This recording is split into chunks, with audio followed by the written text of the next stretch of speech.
Hello दोस्तों, आज date है 5 फरवरी 2022।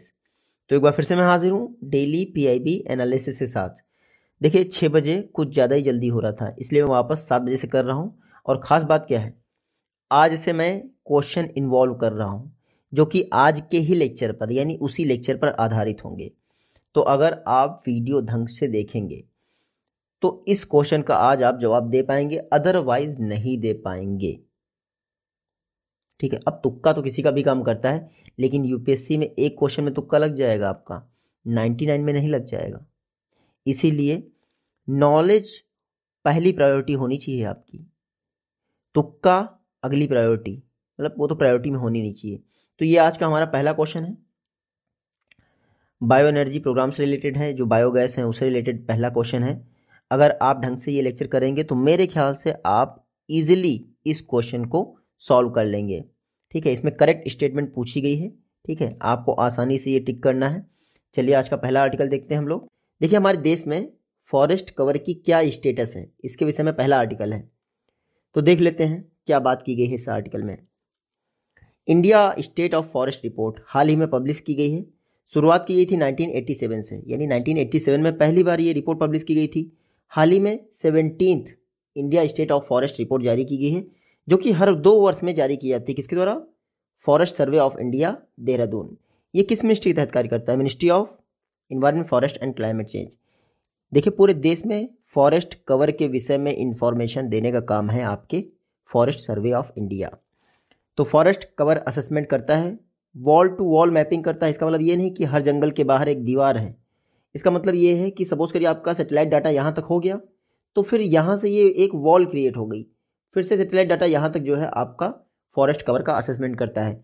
और उसका आप फील्ड वेरिफिकेशन भी होता है। ऐसा नहीं कि बस सैटेलाइट ने डाटा कवर कर लिया और उसके बाद कुछ नहीं हुआ। तो फील्ड डाटा जरूर लिया जाता है नेशनल फॉरेस्ट इन्वेंट्री से। हालांकि फील्ड डाटा जो है हर जगह से नहीं लिया जाता है। सपोज करिए आपके सैटेलाइट ने 100% आपका डाटा प्रोवाइड कर दिया, उसमें से 10% की क्रॉस चेकिंग की गई। इस तरह से आपका फील्ड डाटा लिया जाता है। बात की जा रही इस आर्टिकल में 2015 में जो Indian state of forest report आई थी, उसके बाद 2021 में जो India state of forest report आई है, इस दौरान फॉरेस्ट कवर में 12,294 स्क्वायर किलोमीटर का इंक्रीज देखा गया है। कितना? 12,294 स्क्वायर किलोमीटर का इंक्रीज देखा गया है पिछले 6 वर्षों में फॉरेस्ट कवर में। फर्स्ट जो सर्वे था, फॉरेस्ट सर्वे, वो 1987 में पब्लिश हुआ था। इस बार 2021 में 17th फॉरेस्ट सर्वे रिलीज किया गया है। 3 कैटेगरी में फॉरेस्ट को इंडिया में डिवाइड किया जाता है। पहली बात तो वेरी डेंस फॉरेस्ट, वो होते हैं जिनकी कैनोपी डेंसिटी 70% या फिर इससे ऊपर होती है। मॉडरेटली डेंस फॉरेस्ट, ये 40 to 70% के आसपास जिनकी कैनोपी डेंसिटी होती है, उसकी बात की जाती है। फिर ओपन फॉरेस्ट 10 to 40% के आसपास कैनोपी डेंसिटी है। तो ये 3 कैटेगरी है। इसके बाद आपका घास आता है, ठीक है, श्रब्स आते हैं। कैनोपी क्या होता है? कैनोपी सपोज करिए आपने कभी जंगल देखा है, थोड़ा सा छत से देखिएगा कभी पेड़, तो पेड़ की जो पत्तियां आपको ऊपर से दिखाई पड़ती हैं, ठीक है, टॉप व्यू जो कहता है, उसको कहते हैं कैनोपी डेंसिटी। तो याद रखिएगा।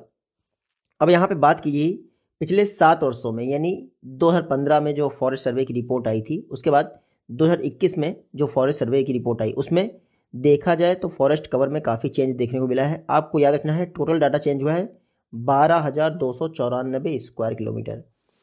क्योंकि अब इन्होंने पीआईबी में डाटा दे दिया है, तो यूपीएससी में आपसे स्टेटमेंट में पूछ सकते हैं कि पिछले 7 वर्षों में जो इंडिया का फॉरेस्ट कवर है वो लगभग 13,000 स्क्वायर किलोमीटर, 12,300 स्क्वायर किलोमीटर के आसपास चेंज हुआ है। तो ये आप एक फैक्ट याद रखिएगा। इस बार का जो फॉरेस्ट कवर रिपोर्ट है आपकी 2021 की, पहली बार ऐसा हुआ है कि टाइगर रिजर्व में फॉरेस्ट कवर क्या है, इंक्लूडिंग टाइगर कॉरिडोर्स हुआ, गिर फॉरेस्ट एरिया हुआ जो कि एशियाटिक लाइन्स के लिए पहली बार असेसमेंट हुआ है इन एरियाज का। अब खास फैक्ट क्या है, ये स्टेटमेंट के तौर पर याद रखिएगा। इंडिया में जो टाइगर कॉरिडोर है, यहाँ पर फॉरेस्ट कवर इंक्रीज हुआ है। कितना? 0.32%। टाइगर कॉरिडोर की बात की जा रही है, याद रखिएगा। और टाइगर रिजर्व की बात की जाए तो 0.04% डिक्रीज हुआ है। तो मतलब जो टाइगर कॉरिडोर है वहाँ पर फॉरेस्ट कवर आपका क्या हुआ है? इंक्रीज हुआ है। लेकिन जो टाइगर रिजर्व है आपके, वहाँ पे फॉरेस्ट कवर डिक्रीज हुआ है। तो ये अपने आप में बहुत सोचने वाला विषय है। ये स्टेटमेंट आपको ऐसे ही याद रखनी है। 2011 से 2021 के बीच में ये बात की गई है। इंडिया में जो सबसे ज़्यादा किसी टाइगर रिजर्व में देखा गया है इंक्रीज, वो है पक्के टाइगर रिजर्व, जो कि अरुणाचल प्रदेश में है। वहाँ पर हाईएस्ट फॉरेस्ट कवर है, इंक्रीज की बात नहीं, हाईएस्ट फॉरेस्ट कवर है। बाकी आप यहाँ पे देख लीजिए, सबसे ज़्यादा इंक्रीज किन राज्यों में देखा गया है फॉरेस्ट कवर में, और सबसे ज़्यादा डिक्रीज। अगर आपको डिटेल एनालिसिस करना है तो जनवरी की प्लेलिस्ट में आप जाएंगे, India state of forest report पड़ी है PIB में, आप वहाँ जाके उसको देख सकते हैं। कोई भी फैक्ट मिस नहीं हुआ है, आप ढंग से देख सकते हैं उसको। चलिए नेक्स्ट आर्टिकल है हमारा, national adaptation fund for climate change. नाम से क्या स्पष्ट हो रहा है? National adaptation fund for climate change, यानी उन क्षेत्रों पर फोकस करने के लिए फंड बनाया गया जिन पर क्लाइमेट चेंज का फर्क पड़ रहा हो, जैसे एनिमल हस्बेंड्री हुआ, फार्मिंग लैंड्स हुई, ठीक है, तो कोस्टल एरियाज हुए। ये ऐसे एरियाज हैं जिन पर क्लाइमेट चेंज का फर्क पड़ेगा। सपोज के लिए ड्रॉट बढ़ गया, तो अगर किसान फार्मिंग नहीं कर पा रहे तो उनको एनिमल हस्बेंड्री की तरफ भागना पड़ेगा। तो national adaptation fund for climate change इसलिए बनाया गया कि ऐसे एरियाज की और ऐसे स्टेट्स या फिर यूनियन टेरिटरीज की हेल्प की जाए जिन पर क्लाइमेट चेंज का डाइवर्स इफेक्ट पड़ रहा है या फिर एडवर्स इफेक्ट पड़ रहा है, तो उनको अडेप्टेशन करने में हेल्प की जाए, यानी क्लाइमेट चेंज के हिसाब से खुद को ढालने में हेल्प की जाए। तो वही बात की गई है। स्टेट्स या फिर यूनियन टेरिटरी जो कि क्लाइमेट चेंज से वल्नरेबल हैं या फिर एडवर्स इफेक्ट पड़ सकता है, वो क्या कर सकते हैं? उनको एडेप्टेशन सपोर्ट प्रोवाइड करने के लिए national adaptation fund for climate change बनाया गया। देखिए, जो national adaptation fund for climate change है, प्रोजेक्ट मोड पर इसको इम्प्लीमेंट किया जाता है। अभी तक 30 प्रोजेक्ट सैंक्शन किए जा चुके हैं 27 स्टेट्स या फिर यूटीज के लिए। इसके अलावा ministry of environment, forest and climate change national adaptation fund for climate change इसको यूज़ करने के लिए क्या कर रही है? Integrated coastal zone management project भी लॉन्च किया है। देखिए, जो इंडिया की मेनलैंड कोस्ट है, इंटायर मेनलैंड कोस्ट, उसको कंजर्व करने के लिए integrated coastal zone management project launch किया गया है। कोस्टल रेगुलेशन जोन 2019 में इसका नोटिफिकेशन आया। पर्पस क्या था? जो कोस्टल स्ट्रेचेस हैं या फिर मरीन एरियाज हैं, वहाँ पर सस्टेनेबल डेवलपमेंट को प्रमोट करना, साथ ही साथ कंजर्व करना उसके यूनिक इन्वायरमेंट को। एस्चुरीज हुआ, कोस्टल एरिया हुआ, आपको पता ही है 200 मीटर का दायरा हुआ जो आपका, या फिर 500 मीटर का दायरा हुआ, वो इसीलिए बनाया गया ताकि हमारा कोस्टल एरिया जो है कंजर्व किया जा सके, उसको सिचुएशन उसके हिसाब से वहाँ पर ढाली जा सके, लोगों को भी नुकसान ना हो और मरीन इकोसिस्टम को भी लॉस ना हो। अब ये national adaptation fund for climate change से ही इसके लिए फंड जाता है। National adaptation fund for climate change कई सारे प्रोजेक्ट इसके तहत इंप्लीमेंट किया रहे हैं, लेकिन कोस्टल एरियाज पर खासकर ध्यान दिया रहा है, जैसे केरल, तमिलनाडु या फिर आंध्र प्रदेश जैसे स्टेट्स में। बाकी आप यहाँ पे देख लीजिए, इंटीग्रेटेड फार्मिंग को बढ़ावा दिया रहा है केरल में। इंटीग्रेटेड फार्मिंग यानी फिशिंग और फार्मिंग एक साथ हो रही है।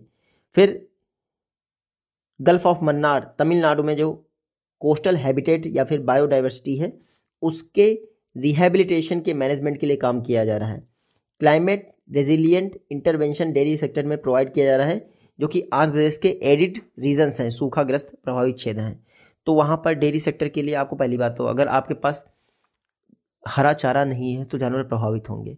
तो national adaptation fund for climate change क्या एनिमल हस्बेंड्री डेयरी सेक्टर के लिए फंड दिया सकता है? बिल्कुल दिया सकता है। अभी हम स्पेशली उसके लिए ही पढ़ेंगे। अभी तक national adaptation fund for climate change से लगभग 6 करोड़ 35 लाख के आसपास रुपए दिए जा चुके हैं आंध्र प्रदेश को, वो हमारे लिए इंपॉर्टेंट नहीं है। अच्छा, national adaptation fund for climate change central sector scheme है, याद रखिएगा, सेंट्रल सेक्टर स्कीम है, 2015-16 में लॉन्च की गई। पर्पस क्या होता है? तो मैंने आपसे अभी पहले ही बताया था कि national adaptation fund for climate change, इस फंड से फंडिंग प्रोवाइड की जा सकती है agriculture, animal husbandry, water, forestry और टूरिज्म के लिए। इवन जो national action plan on Climate change है या फिर state action on Climate change है, इससे रिलेटेड जो प्रोजेक्ट हैं उसके लिए फंडिंग आपकी NAFCC national adaptation fund for climate change से दी जा सकती है। ये आपको फैक्ट याद रखना है। नेक्स्ट है आर्टिकल हमारा स्टेट ऑफ फॉरेस्ट रिपोर्ट, इसकी डेफिनेशन कैसे कंप्लीट की जाती है, तो बहुत इंपॉर्टेंट आर्टिकल है। देखिए, जो क्योटो प्रोटोकॉल साइन हुआ था हमारा, कब साइन हुआ था क्योटो प्रोटोकॉल? 1997 के आसपास, हाँ मेरे ख्याल से ऐसे ही कुछ था। तो उसमें कंट्री वाइज ये देखिए कंट्री की कैपेसिटी कितनी है या फिर कैपेबिलिटी कितनी है, उसके हिसाब से फॉरेस्ट की डेफिनेशन तय की जाएगी। सपोज करिए बहुत अनडेवलप्ड कंट्री है, उसको डेवलप करने के लिए उसे फॉरेस्ट काटना ही है, तो वो अपने हिसाब से फॉरेस्ट की डेफिनेशन तय कर सकती है।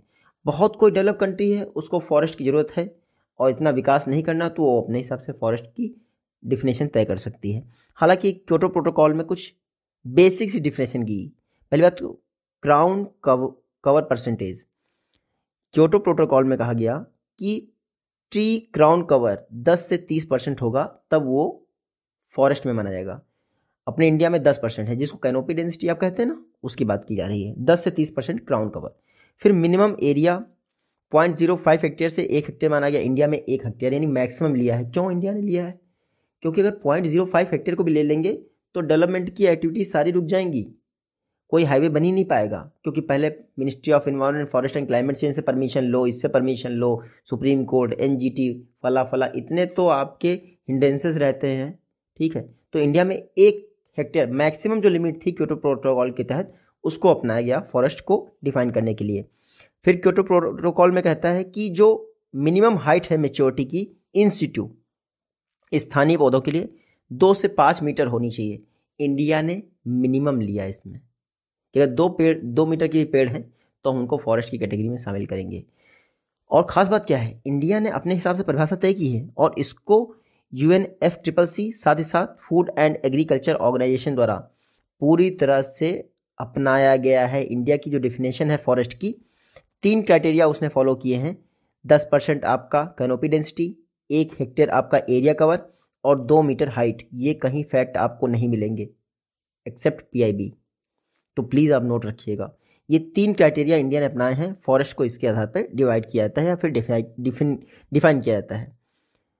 देखिए, सारी वो एरियाज़ इंडिया में जिनकी लैंड का एरिया 1 हेक्टेयर है, 1 हेक्टेयर है और कैनोपी डेंसिटी आपकी 10% से अधिक है, इंडिया में वो फॉरेस्ट के तहत आते हैं। इसके बाद भी हो सकता है उनको रिकॉर्डेड फॉरेस्ट एरिया में शामिल ना किया जाए, जिसमें आपके बैम्बू, पाम ट्री सभी शामिल होते हैं, रिकॉर्डेड फॉरेस्ट एरिया में नहीं आते हैं। क्यों? रिकॉर्डेड फॉरेस्ट एरिया वो होते हैं जहाँ पर प्लांटेशन कई बार किया जाता है या फिर जो फॉरेस्ट कंजर्वेशन ऑफिसर होते हैं उनके द्वारा रिकॉग्नाइज्ड होता है। India state of forest record 2021 हाल ही में जारी की गई है 13 जनवरी 2022 को। इसमें बताया गया है 2 तरीके से फॉरेस्ट को बताया गया है, inside recorded forest area, outside recorded forest area. Inside recorded forest area क्या है? नेचुरल फॉरेस्ट या फिर प्लांटेशन जिसका किया गया हो फॉरेस्ट डिपार्टमेंट द्वारा, तो ये इनसाइड रिकॉर्डेड फॉरेस्ट एरिया है। आउटसाइड क्या है? मैंगो ऑर्चर्ड हुआ, कोकोनट प्लांटेशन हुआ, ब्लॉक प्लांटेशन हुआ, एग्रो फॉरेस्ट हुआ, ये आउटसाइड में आते हैं। साइलेंट वैली नेशनल पार्क ये किस तरह का है? इनसाइड रिकॉर्डेड फॉरेस्ट एरिया, याद रखिएगा। बाकी UNFCCC की वजह से हम बात की गई है। देखिए, रियो अर्थ समिट हुई 1992 में। ये जो यहाँ पे लिखा है मैं उसको ऐसे समझा देता हूँ, ज़्यादा समझ में आएगा आपको। 1992 में आपकी रियो अर्थ समिट हुई। क्या हुई? रियो अर्थ समिट हुई। इससे 3 बॉडीज आपकी निकली, UNFCCC, ठीक है, UNCCD, फिर UNCBD। तो UNFCCC आप जानते हैं, United Nation Framework Convention on Climate Change, ये पहली बॉडी थी। दूसरी थी United Nation Convention to Combat Desertification और तीसरी थी United Nation Convention on Biological Diversity. तो जो रियो अर्थ समिट 1992 में से हुई थी उसमें 3 बॉडी निकली थी आपकी। पहली तो ये हो गई आपकी, दूसरी ये हो गई और तीसरी ये हो गई। अच्छा, पहली बार जो ग्लोबल कॉन्फ्रेंस हुई थी क्लाइमेट चेंज पर वो कहाँ हुई थी? स्टॉकहोम, स्वीडन में 1992 में हुई थी। तो ये इंपॉर्टेंट आर्टिकल था, बहुत सारे फैक्चुअल डाटा आपको मिला होगा, बेसिक आपको क्लियर होगा। आई होप, मेरी कोशिश भी यही रहती है PIB के थ्रू खासकर। नेक्स्ट आर्टिकल है कोई प्रोडक्ट एक्सपोर्ट से, जो आपने पता नहीं, मेरे यहाँ तो डेलिया बोलते हैं, आपके यहाँ क्या बोलते होंगे, ठीक है। छोटे छोटे जो इस तरह से प्रोडक्ट बनाए जाते हैं, आप देख लीजिए, ठीक है। ये कोयर से बनाए जाते हैं, किससे? कोयर से बनाए जाते हैं। यहाँ पे आप देख लीजिएगा, ठीक है। मेरे ख्याल से आपको थोड़ा सा दिखाई पड़ रहा होगा, ये सब कोयर से बनाए जाते हैं। और इंडिया जो है लार्जेस्ट प्रोड्यूसर है कोयर का, देख लीजिए। इंटरनेशनल कोयर मार्केट में अगर फिनिश्ड प्रोडक्ट की बात की जाए तो इंडिया का शेयर 80 to 85% है। कोयर या फिर कोयर से रिलेटेड जो प्रोडक्ट हैं उनका इंडिया में एक्सपोर्ट बढ़ रहा है, चाहे वो वैल्यू वाइज हो जिसमें 37% बढ़ा है, क्वांटिटी वाइज हो जिसमें 17.6% बढ़ा है 2020-21 के दौरान, ठीक है। गवर्नमेंट ऑफ इंडिया कई सारे इंसेंटिव प्रोवाइड कर रही है कोयर एंड क्रोइड प्रोडक्ट के एक्सपोर्ट को बढ़ावा देने के लिए, बाकी ये आपको रटने की जरूरत नहीं है। गवर्नमेंट ऑफ इंडिया क्या कर रही है, कैपेसिटी बिल्डिंग प्रोग्राम रन कर रही है पहली बार एमएसई एक्सपोर्टर्स के लिए, ठीक है, ताकि टेस्टिंग, क्वालिटी, सर्टिफिकेशन चार्जेस इनको भी रिम्बर्स किया सके, और कई सारे ऐसे चार्जेस जैसे RCMC चार्ज, मुझे इसका फुल फॉर्म तो नहीं पता, लेकिन इनको भी रिम्बर्स किया सके। कोयर बोर्ड क्या है, ये क्वालिटी इंस्पेक्शन सपोर्ट प्रोवाइड करता है जो MSMEs चाहती हैं उनको। इंडिया की कोयर इंडस्ट्री ग्लोबल प्रोडक्शन का 70% इंडिया से कोयर प्रोडक्शन का जाता है। इवन जो ग्लोबल ट्रेड है कोयर प्रोडक्ट का, उसका 80% इंडिया से आता है। इंडिया में और वर्ल्ड में दोनों जगह पर सबसे ज़्यादा कोयर प्रोड्यूस करता है केरला। वर्ल्ड का 60% कोयर जो प्रोडक्शन केरला में होता है। श्रीलंका सेकंड नंबर पे आता है आफ्टर इंडिया। देखिए, इंडिया से जो लोग कोयर इंपोर्ट करते हैं वो US और चाइना उसमें टॉप पे हैं। क्यों? हैंडमेड प्रोजेक्ट आपको मिल जाते हैं। तो मुझे एग्जैक्ट याद नहीं आ रहा कोयर को क्या कहते हैं, ठीक है, लेकिन हिंदी में क्या कहते हैं मुझे नहीं याद आ रहा, लेकिन मैंने घर में भी यूज़ होता है ये, और मैंने अभी आपको दिखाया। इस तरह की चीज़ें होती हैं आपके कोयर में, ठीक है। मेरे ख्याल से आपको दिखाई पड़ रहा होगा। आप प्लीज़, कालीन वगैरह इससे बन जाते हैं, ईंटें भी बन जाती हैं इससे। कोयर बोर्ड देख लीजिए, 1953 में कोयर एक्ट के द्वारा स्थापना की गई। कोची और अलपुझा यानी केरल में ही स्थापित है। Ministry of micro small medium enterprises के तहत कोयर बोर्ड आता है। आपको बस इतना याद रखना है। इस्टेब्लिशमेंट ऑफ बायोगैस प्लांट देखते हैं। जो ministry of new and renewable energy है वो सपोर्ट प्रोवाइड कर रही है इंडिया में बायोगैस प्लांट का इंस्टॉलेशन हो सके फॉलोइंग स्कीम्स के द्वारा। देखिए, जो national biogas and organic manure programme है, इसके तहत स्मॉल साइज के बायोगैस प्लांट स्थापित किए जाते हैं। ये national biogas and organic manure programme, इसमें जो स्मॉल साइज होता है बायोगैस प्लांट का, ये 1 से 25 metre cube biogas per day तक बनाते हैं। फिर दूसरा है हमारा थर्मल एनर्जी एप्लीकेशन प्रोग्राम या फिर biogas based power generation programme. इसमें 30 से 2500 metre cube biogas per day बनती है, और ये मीडियम साइज के बायोगैस प्लांट होते हैं। लार्जर साइज के बायोगैस प्लांट क्या होते हैं?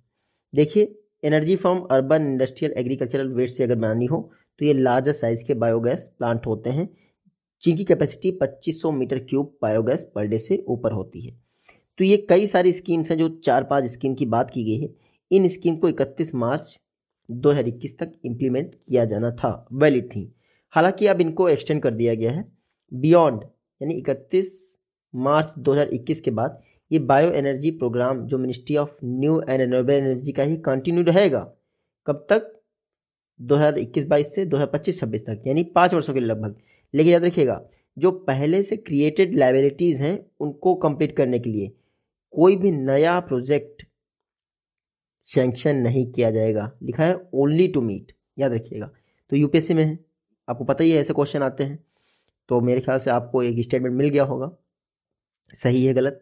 देखिए, central financial assistant small, larger, medium category के लिए कैसे दी जाती है? देखिए, अगर आपका बायोगैस प्लांट स्मॉल है तो आपको 7500 से 35,000 पर प्लांट जो है असिस्टेंट प्रोवाइड की जाएगी। अगर आपका बायोगैस प्लांट मीडियम है तो आपको 25,000 से 40,000 पर किलोवाट के लिए प्रोवाइड किया जाएगा।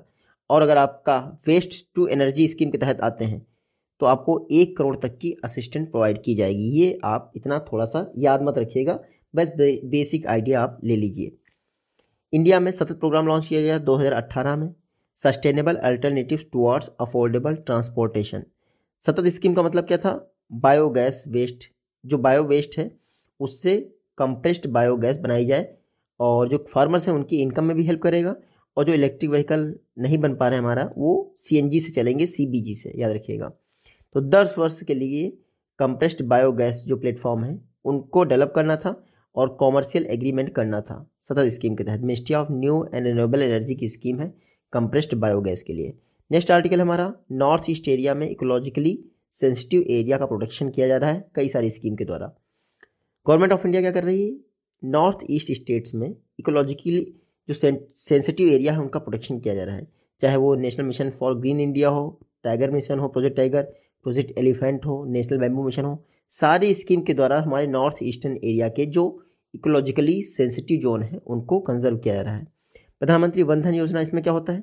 जो ट्राइबल हमारी कम्युनिटी है उनके माइनर फॉरेस्ट प्रोड्यूस को मिनिमम सपोर्ट प्राइस के द्वारा वैल्यू चेन जो है उसमें जोड़ा जाता है। Minimum support price MSP for MFP scheme आप पढ़ ही चुके हैं, लगभग 87 प्रोडक्ट हैं। ये माइनर फॉरेस्ट प्रोड्यूस होते हैं। 3 वर्षों में इनका जो है प्राइस रिवाइज कर दिया जाता है, ठीक है, प्राइस सेल द्वारा। ये ट्रैवल मिनिस्ट्री के तहत ये सेल काम करती है। हर 3 वर्षों में माइनर फॉरेस्ट प्रोड्यूस का प्राइस रिवाइज कर देती है। इतना मिनिमम प्राइस आपको मिल जाएगा। 302 वंदन विकास केंद्र भी स्थापित किए जा चुके हैं। सबसे ज़्यादा जो आपको पिछले 5 फाइनेंशियल ईयर की बात की जाए तो जो फंड दिया गया है इकोलॉजिकल एरिया कंजर्वेशन के लिए नॉर्थ ईस्टर्न एरिया में, वो कैंपा के तहत दिया गया है। फिर नेशनल एफॉरेस्टेशन प्रोग्राम के तहत फिर आपके रिन्यूएबल एनर्जी द्वारा दिया गया है। लेकिन आप इतना रखिए, सबसे ज़्यादा रिन्यूएबल एनर्जी के द्वारा दिया गया है। मैं कैंपा बोल गया, प्लीज़ सॉरी उसके लिए, ठीक है। रिन्यूएबल एनर्जी के लिए सबसे ज़्यादा फंड सैंक्शन हुआ है नॉर्थ ईस्टर्न एरिया में, और रिन्यूएबल एनर्जी जनरेट होगी तो वैसे भी वहाँ पर पोल्यूशन कम होगा। फिर यहाँ पर देखिए प्रधानमंत्री वंदन योजना 14 अप्रैल 2018 को लॉन्च की। ट्राइबल अफेयर्स की स्कीम है, ट्राइबेट द्वारा लॉन्च की जाएगी। पर्पज़ क्या है? ट्राइबल प्रोडक्ट में वैल्यू एडिशन प्रोवाइड करना ताकि ट्राइबल की इनकम इंप्रूव की जा सके। Minor forest produce tribal community के लिए लाइवलीहुड का मेजर सोर्स है, याद रखिएगा। माइनर फॉरेस्ट प्रोड्यूस सेक्शन जो है 100 मिलियन फॉरेस्ट ड्वेलर्स हैं जो इस पर डिपेंड करते हैं, यानी 10 करोड़ के आसपास फॉरेस्ट ड्वेलर्स जो है आपके माइनर फॉरेस्ट प्रोड्यूस पर डिपेंड हैं। वंदन विकास योजना क्या करती है? सेल्फ हेल्प ग्रुप की मदद से माइनर फॉरेस्ट प्रोड्यूस का वैल्यू एडिशन करवाती है। तो एक जो आपका सेल्फ हेल्प ग्रुप होता है वंदन विकास केंद्र में, तो उसमें 30 होते हैं लगभग मेंबर। वंदन विकास में 10 सेल्फ हेल्प ग्रुप, जिसमें 30 ट्राइबल गैदरर्स होते हैं। वो ट्रेनिंग और टेक्निकल सपोर्ट है उनको प्रोवाइड किया जाता है ट्राइफेड के द्वारा। 3000 ऐसे सेंटर बनने हैं इंडिया में, 10,000 वंदन विकास केंद्र बनने हैं, तो 30,000 उसकी वजह से ऐसे सैंपल आपके सेंटर बन जाएंगे। नेक्स्ट है आर्टिकल हमारा national afforestation programme to improve forest cover. तो नेशनल एफॉरेस्टेशन प्रोग्राम देखिए आप 2017-18 से लेकर 2021-22 सेंट्रली स्पॉन्सर्ड स्कीम जो नेशनल एफॉरेस्टेशन प्रोग्राम है या फिर national mission for a green India है, इन दोनों को इम्प्लीमेंट किया रहा है। इसमें से जो आपका नेशनल एफॉरेस्टेशन प्रोग्राम है ये सन 2000 से इम्प्लीमेंट किया रहा है एफॉरेस्टेशन को बढ़ावा देने के लिए। लेकिन ग्रीन इंडिया मिशन ये 2015-16 में इम्प्लीमेंट किया गया। अब नेशनल एफॉरेस्टेशन प्रोग्राम और ग्रीन इंडिया मिशन दोनों का पर्पज़ क्या है? एफॉरेस्टेशन स्कीम को बढ़ावा देना और जो डिग्रेड हो रहा है फॉरेस्ट हमारे देश में उसको रीस्टोर करना। बाकी यहाँ पर देख लीजिए फॉरेस्ट सर्वे ऑफ इंडिया क्या कर रहा है, India state of forest report से वो ये भी बताता है कि जो इंडिया का फॉरेस्ट कवर है वो स्टेबलाइज हो रहा है और साथ ही साथ इंक्रीज हो रहा है। ये दोनों स्कीम जो है नेशनल एफॉरेस्टेशन प्रोग्राम और ग्रीन इंडिया मिशन, इनकी वजह से ऐसा होने में हमें हेल्प मिली है। नेशनल एफॉरेस्टेशन प्रोग्राम याद रखिएगा 2000 में लॉन्च हुई है, और ग्रीन इंडिया मिशन ये अभी आपने पढ़ा मेरे ख्याल से 15-16 में। हाँ, the state of forest report total forest cover जो कंट्री का है 8,09,537 स्क्वायर किलोमीटर है, जिसमें 24.62% की ग्रोथ देखी गई है लास्ट टाइम से अगर बात की जाए। यहाँ पर देख लीजिए जो इंडिया का ट्री कवर है, सिर्फ ट्री कवर की बात की जा रही है, यहाँ पर 15,292 स्क्वायर किलोमीटर बढ़ा है। Forest and tree cover 15,292 square kilometre बढ़ा है। बजट एलोकेशन की बात की जाए तो इन्होंने मर्जर कर दिया कई सारी स्कीम का, और जो बजट एलोकेशन है वो 160 करोड़ के आसपास, 160 करोड़ से बढ़ाकर 220 करोड़ कर दिया है 2021-22 में। नेशनल अफॉरेस्टेशन प्रोग्राम 2000 से इम्प्लीमेंट किया जा रहा है। डिग्रेडेड जो फॉरेस्ट लैंड है वहाँ पर अफॉरेस्टेशन को बढ़ावा देने के लिए 100% सेंट्रली स्पॉन्सर्ड स्कीम है। बाकी हम देख लेते हैं। लास्ट आर्टिकल हमारा ब्लू इकोनॉमी, ये 6th डायमेंशन है गवर्नमेंट ऑफ इंडिया के विजन का। तो न्यू इंडिया बनाना है 2030 तक। 6वां डायमेंशन क्या है हमारा? Blue economy. Doctor Jitendra Singh ji blue economy पर बात कर रहे थे और उन्होंने कहा कि ब्लू इकोनॉमी जो है 6वां डायमेंशन है। 150 करोड़ 2021-22 में डीप ओशन मिशन के लिए दिए जा चुके हैं। Deep ocean mission ministry of earth sciences का मिशन है। आपको पता है इंडिया की ब्लू इकोनॉमी को हार्नेस करने के लिए लॉन्च किया गया। इंडिया की ब्लू इकोनॉमी जो है 7 थीमेटिक एरिया पर काम करती है। ये 7 थीमेटिक एरिया आप पढ़ेंगे। इंडिया का ब्लू इकोनॉमी है वो 7 थीमेटिक एरिया पर काम करता है, लिखे हुए हैं, आपको पढ़ने हैं ये। क्योंकि मैं पढ़ूंगा उससे कोई मतलब नहीं है। ठीक है, ये 7 थीमेटिक एरिया है जहाँ पर ब्लू इकोनॉमी हमारी फोकस करती है। बाकी आपको पता ही है, डीप ओशन मिशन 2018 में लॉन्च किया गया मिनिस्ट्री ऑफ अर्थ साइंसेज द्वारा। 4077 करोड़ 4077 करोड़ का डीप ओशन मिशन है। मिनिस्ट्री ऑफ अर्थ साइंसेज क्या है? नोडल मिनिस्ट्री है जो इस मिशन को इम्प्लीमेंट कर रही है इंडियन नेवी की मदद से। 6000 मीटर की गहराई पर जो है एक पनडुब्बी टाइप की जाएगी, सबमरीन जाएगी, और पॉलीमेटेलिक नोड्यूल्स इनका उत्खनन करने की हेल्प करेगी सेंट्रल इंडियन ओशन में। तो 7500 स्क्वायर किलोमीटर के आसपास हमें एरिया मिला है सेंट्रल इंडियन ओशन में, जो इंटरनेशनल सीबेड अथॉरिटी है उसने हमें दिया है। वहाँ पर हम डीप ओशन में मिशन के तहत लगभग 6 किलोमीटर की गहराई पर जाएंगे और पॉलीमेटेलिक मॉड्यूल्स उनका उत्खनन करेंगे, जिससे हमारी एनर्जी डिमांड फ्यूचर में पूरी हो।